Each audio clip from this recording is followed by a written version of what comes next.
বিএনপির মধ্য এবং নিম্ন পর্যায়ের অনেক নেতাকর্মী নানা রকম অনিয়ম দুর্নীতির সাথে জড়াচ্ছেন, দখলবাজি, চাঁদাবাজি। বিএনপি নিজেই সেটা স্বীকার করে এবং তাদেরকে বহিষ্কার করেছে। তাতে এটা প্রমাণিত যে তারা এটাকে এন্ডোর্স করে এবং তারা ব্যবস্থা নেয়।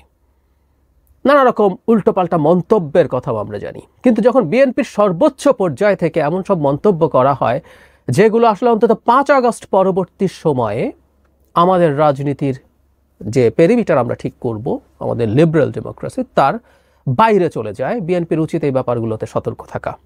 এটা একেবারে খুবই খুবই জরুরি ব্যাপার। বিএনপির নেতাদের, সিনিয়র নেতাদের অন্তত মুখের লাগাম টানা উচিত বলে আমি মনে করি। বেশ কিছুদিন ধরেই এই ঘটনাটা ঘটছে, আমি ওগুলার খুঁটিনাটি তুলে আনছি না। বেশ কয়েকজন সর্বোচ্চ পর্যায়ের নেতার মন্তব্য নিয়ে তীব্র সমালোচনা এবং বাদানুবাদ হয়েছে, শোকজ করা হয়েছে, এগুলো ঘটেছে। সম্প্রতি দুজনের দুটো মন্তব্য, জনাব মির্জা আব্বাসের এবং জনাব হাবিবুর রহমান হাবিবের মন্তব্য নিয়ে কয়েকটা কথা একটু বলা দরকার। জনাব মির্জা আব্বাস বলেছেন, আগের সরকার শেখ হাসিনা বাংলাদেশের 12টা বাজিয়ে দিয়েছে আর এই সরকার বাংলাদেশের 24টা বাজিয়ে দিয়েছে। ভেতরে পড়ে দেখলাম মানে এই সরকার শেখ হাসিনার চাইতেও দেশকে খারাপ জায়গায় নিয়ে গেছে। এটা একটা মন্তব্য। জনাব হাবিবেরটাই আসলে বেশি আলোচিত হয়েছে, আমি সেটাতেও আসবো। এখন শেখ হাসিনার চাইতেও খারাপ হয়ে গেছে এই সরকার, এই ধরনের মন্তব্য আমরা করব কিনা? এই সরকারের অনেক সমালোচনা আছে, আনডাউটেডলি এই সরকার অনেক কিছু করতে পারেনি, যা যা করার ছিল। এমনকি বিএনপির সাথেও তার বিমাতাসুলভ আচরণ আছে বলে আমি মনে করি। আমি নিজে সেটা ব্যাখ্যা করেছি একজন অ্যানালিস্ট হিসাবে, কোনো সন্দেহ নাই।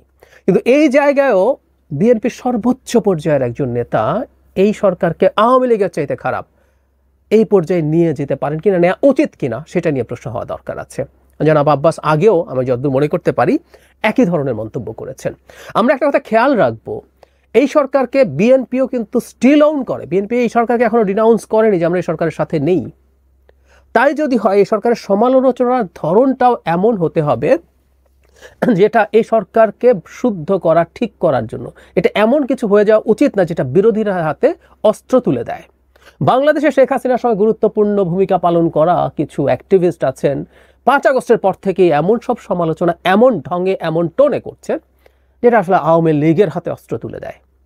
আমরা সমালোচনা করে, আমি প্রচুর সমালোচনা ডক্টর ইউনূসের করেছি, সেই সূত্রে এনসিপির করেছি, অন্যান্য দলেরও করেছি, কিন্তু ডক্টর ইউনূসের এই সমালোচনা নিয়ে আমি পজিটিভ রিয়াকশন পাইনি, এটা ট্রু। কিন্তু একই সাথে আমি এই কথা সবসময় বলার চেষ্টা করি যে এই সরকারটাকে আমরা ওন করি। সুতরাং ডক্টর ইউনূসের সরকার হাসিনার চাইতে খারাপ হয়ে গেছে, এই মন্তব্যগুলো ঠিক না, কোনোভাবেই ঠিক না। এই মন্তব্যগুলো আসা উচিত না।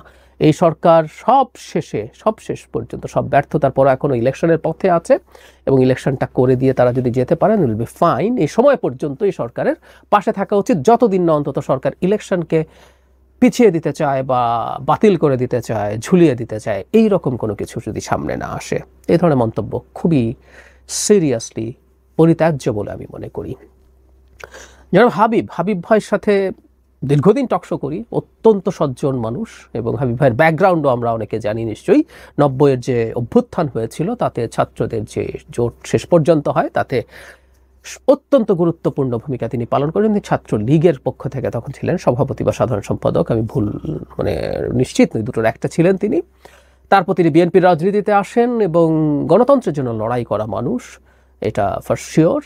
কিন্তু তিনি সম্প্রতি একটা কথা একটা আলোচনা সভায় বলেছেন, কথাটা স্লোগানে বললে একটা কথা, যেমন ধরি আমরা ট্র্যাডিশনালি আমাদের স্লোগানে অনেক অ্যাগ্রেসিভ কথাবার্তা বলতে শুনি। আমি আগে হাবিব ভাই কি বলেছেন সেটা একটু জেনে নেই। আমরা অনেকে খেয়াল করেছি, তার একটা ভিডিও ছড়িয়ে পড়েছে, সেখানে তিনি বলছেন নৌকার ধানের শীষ, 2 সাপের একই বিষ। অত্যন্ত অফেন্সিভ কথা। হাবিব ভাই এটা শুনে খুব ক্ষুব্ধ হয়েছেন, ক্ষুব্ধ হওয়ার কথা, কোনো সন্দেহ নেই। এর আগে কিছুদিন আগে পাথর দিয়ে যখন একজনকে হত্যা করা হলো, তখন ঢাকায় সাধারণ স্টুডেন্টরা, এগুলো জামাত শিবির, আমরা সাধারণ স্টুডেন্ট দেখলেই এটা জামাত শিবির হিসাবে পড়ে নেব, তারা মিছিল বের করেছে। আওয়ামী লীগ গেছে যেই পথে, বিএনপিও যাবে সেই পথে। বিএনপিকে আওয়ামী লীগের সাথে মিলিয়ে ফেলার একটা প্রবণতা দেখতে পাচ্ছি আমরা। বিএনপির বিরোধীরা রাজনীতি করবে, বিএনপি চাঁদাবাজি করে, বিএনপি নিজেদের মধ্যে এত খুনাখুনি করেছে, বিএনপি আসলে দেশে সুশাসন হবে না, বিএনপি আগে এই করেছিল, সব কিছু রাজনীতিতে আসলে আসবে। একটা দল তার প্রতিপক্ষ, তার প্রতিদ্বন্দ্বী যে আছে তার সমালোচনা করবে, তার ভুলগুলো তুলে ধরেই তো সে নিজকে বেটার দাবি করবে, এগুলো ঠিক আছে। কিন্তু বিএনপিকে আওয়ামী লীগের পাল্লায় ফেলার একটা প্রবণতা দেখছি, এটা বিভৎস, এটা নোংরা, এটা অন্যায়। আওয়ামী লীগের মতো একটা মাফিয়া দলের সাথে বিএনপিকে তুলনা করা। যাই হোক, এটা শুনে হাবিব ভাইয়ের খারাপ লেগেছেন। তারপর তিনি যেটা বলেছেন এটা বিভৎস, কিন্তু উনি যে মিন করেছেন আমরা সেটা বলবো না। উনি বলেছেন যেরকম কেউ যদি বলে হাতের কাছে দা ছুরি কুড়াল যাই পায় তার জিব্বাটা কেটে কালো কুত্তাকে খাইয়ে দিতে হবে, মামলা হলে তার নামে হোক। এবার হাবিব ভাই কি রিয়েলি এটা মিন করেছেন? আমি মনে করি না উনি এটা করেছেন, এটা আহ্বান করেছেন। ওই যে আমরা মিছিলে একসময় বলতাম অমুকের চামড়া তুলে নেব আমরা, অমুকের চামড়া তুলে নেব আমরা বলতে কি আমরা আসলে মিন করি গিয়ে তার চামড়া তুলে নিয়ে আসবো? কিন্তু মিছিল আমাদের এই ধরনের অ্যাগ্রেসিভ স্লোগান হয়েছে এবং আমরা ধরে নিয়েছি আমাদের গণতান্ত্রিক ব্যবস্থায় আমরা এটাকে অ্যাকসেপ্ট করি, এটাকে খুব ভায়োলেন্ট কিছু হিসাবে নেই না। কিন্তু রাস্তা স্লোগান আর একটা আলোচনা সভায় বলা কথা কি একই? দ্বিতীয় কথা হচ্ছে রাস্তায় আমরা এই ধরনের স্লোগান আর দেব কিনা, এসব নিয়েও আলাপ আসতে পারে 5 আগস্ট পরবর্তী সময়ে। সো যারা হাবিবুর রহমান হাবিবের যে বক্তব্যটা সেটাকে নিছক রাজনৈতিক রেটরিক হিসাবে নেব, নাকি এটা কিছুটা হলেও এক ধরনের ভায়োলেন্সকে উস্কে দেওয়ার সম্ভাবনা আছে সেভাবে দেখব।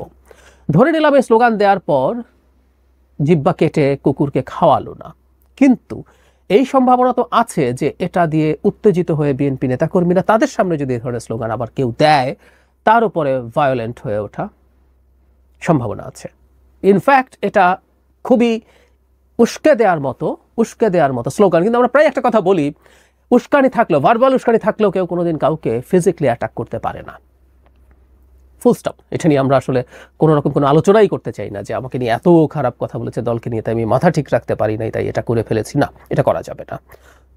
ফলে এই ধরনের স্লোগানও কাউকে কোনো না কোনো ফর্মের, আমি এত ভায়োলেন্ট কিছু না, মাচ লেস ভায়োলেন্ট কোনো ভায়োলেন্সে ইন্সপায়ার করতে পারে। এই ধরনের বক্তব্য অত্যন্ত কঠোরভাবে নিয়ন্ত্রণ করা দরকার বলে আমি মনে করি, আমি বিশ্বাস করি। একটা কথা বিএনপিকে মনে রাখতে হবে, বিএনপি কিন্তু খুবই সার্ভেইলেন্সের নিচে আছে, বিএনপি মাইক্রোস্কোপের নিচে আছে, বিএনপি ধারণা করতে পারছে না হয়তো।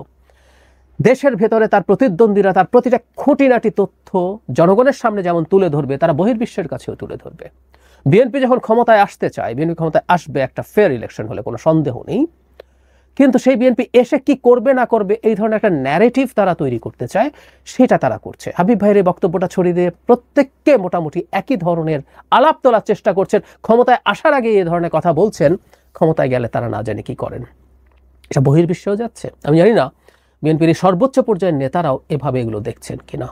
খুব জরুরি। বহির্বিশ্ব দেখছে বললে আমরা শেখ হাসিনার মতো নিশ্চয়ই বলবো না বহির্বিশ্ব দেখছে তো কি হয়েছে, এটা আমাদের দেশ, আমরা আমাদের মতো করবো না, এটা আমাদের মতো হয় না। পৃথিবী খুবই কানেক্টেড নাও এর এইজ, তো এটা ম্যাটার করে অন্য দেশ, অন্যরা শক্তিশালী দেশগুলো তারা কিভাবে কি দেখছে। সুতরাং বিএনপিকে খুবই সতর্ক হতে হবে সব বিবেচনা। আর যদি সেটা নাও হয়, আমরা বাংলাদেশে একটা নতুন রাজনীতির কথা বলছি, উনি এই বক্তব্যের সমালোচনা করা খুবই জরুরি ছিল এবং গণতান্ত্রিকভাবে যুক্তি দিয়ে, কেন বিএনপি এবং আওয়ামী লীগ একই না, কোনোভাবেই না, হতে পারে না, সেটা দিয়ে তার যুক্তি দিয়ে বোঝানো দরকার ছিল। তার বিপরীতে তিনি যে ধরনের বক্তব্য দিচ্ছেন, এটা রেটরিকলিও যদি দিয়ে থাকেন, এগুলো ঠিক হয় না। আমাদের বর্তমান বাংলাদেশের রাজনীতিতে এই ধরনের স্লোগান আমরা পরিত্যাজ্য মনে করি। এর আগেও যখন বিভিন্ন মিছিল থেকে, তথাকথিত সাধারণ ছাত্রদের মিছিল থেকে জনাব তারেক রহমানের বিরুদ্ধে বিভৎস নোংরা স্লোগান দেওয়া হয়েছিল, আমরা সেটারও খুব কঠোর প্রতিবাদ করেছি যে মিছিলেও এই ধরনের স্লোগান হতে পারে না, হওয়া উচিত না। প্রত্যেকটারই একটা সীমা আছে, সেগুলো দেয়া যাবে না। এটা একদম আমাদের এই বিদ্যমান রাজনৈতিক প্রেক্ষাপটে, বর্তমানে আমরা রাজনীতিকে যেভাবে দেখতে চাই সেখানে এটা হতে হবে। বটম লাইন, শুরুতেই বলেছিলাম, বিএনপির মধ্যনিম্ন পর্যায়ের লোকজন যা করছে সেটাও আমরা নিন্দা করি, কিন্তু বিএনপির সর্বোচ্চ পর্যায়ের মানুষ যারা তাদের দলের নীতি নির্ধারণে প্রভাব বিস্তার করেন, যারা এমপি হবেন, মন্ত্রী হবেন, গুরুত্বপূর্ণ পদে যাবেন, তাদের মুখে লাগাম দেয়া খুব জরুরি। এই দুজনের বাইরেও কয়েকজন নানা রকম মন্তব্য করে তীব্রভাবে সমালোচিত হয়েছেন। আমি আশা করি বিএনপি এই ব্যাপারটা খুব সিরিয়াসলি কগনিজেন্সে নেবে।